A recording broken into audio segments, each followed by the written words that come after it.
Frères, le Christ est le médiateur d'une alliance nouvelle, d'un testament nouveau, puisque sa mort a permis le rachat des transgressions commises sous le premier testament. Ceux qui sont appelés peuvent recevoir l'héritage éternel jadis promis.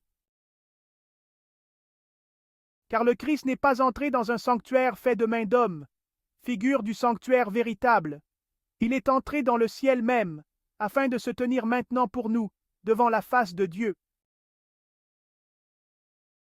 Il n'a pas à s'offrir lui-même plusieurs fois, comme le grand prêtre qui, tous les ans, entrait dans le sanctuaire en offrant un sang qui n'était pas le sien, car alors le Christ aurait dû plusieurs fois souffrir la passion depuis la fondation du monde. Mais en fait, c'est une fois pour toutes, à la fin des temps, qu'il s'est manifesté pour détruire le péché par son sacrifice. Et, comme le sort des hommes est de mourir une seule fois, et puis d'être jugé, ainsi le Christ s'est-il offert une seule fois pour enlever les péchés de la multitude. Il apparaîtra une seconde fois, non plus à cause du péché, mais pour le salut de ceux qui l'attendent.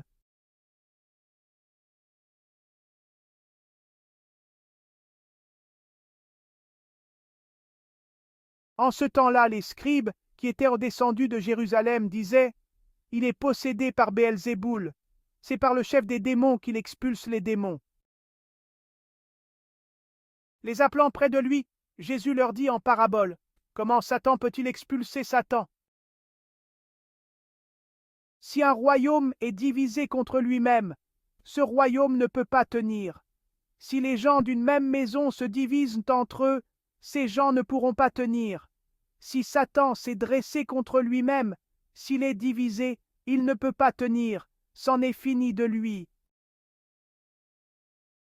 Mais personne ne peut entrer dans la maison d'un homme fort et piller ses biens, s'il ne l'a d'abord ligoté. Alors seulement, il pillera sa maison. Amen. Je vous le dis, tout sera pardonné aux enfants des hommes, leurs péchés et les blasphèmes qu'ils auront proférés. Mais si quelqu'un blasphème contre l'Esprit Saint, il n'aura jamais de pardon, il est coupable d'un péché pour toujours.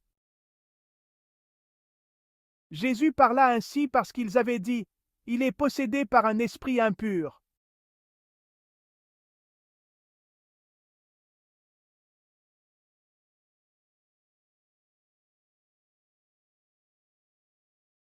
Reconnais-le, en toi s'est levé un nouveau roi, un roi d'Égypte. C'est lui qui te réquisitionne pour ses travaux, t'oblige à fabriquer pour lui la brique et le mortier. C'est lui qui t'impose contremaîtres et surveillants, lui qui te pousse par le fouet et la verge à des travaux de terre, te force à lui bâtir des villes.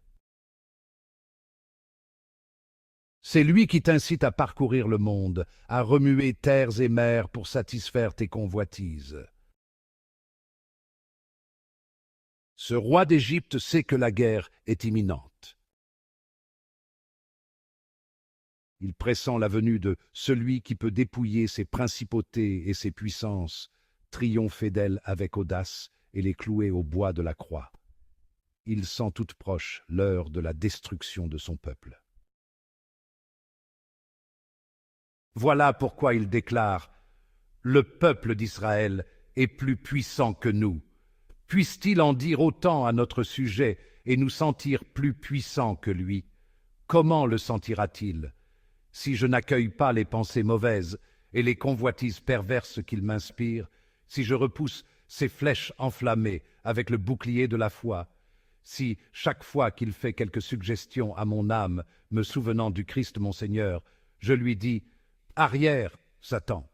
Il est écrit « C'est le Seigneur ton Dieu que tu adoreras, c'est lui seul que tu serviras. »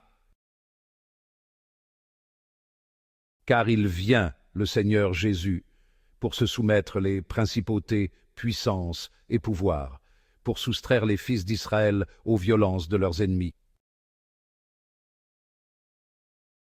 Pour nous apprendre de nouveau à voir Dieu en esprit, à délaisser les travaux de Pharaon, à sortir de la terre d'Égypte, à renoncer aux mœurs barbares des Égyptiens, à dépouiller entièrement le vieil homme avec ses œuvres et à revêtir l'homme nouveau créé selon Dieu, à nous renouveler sans cesse de jour en jour, à l'image de celui qui nous a créés, le Christ Jésus notre Seigneur, à qui sont gloire et puissance dans les siècles des siècles. Amen.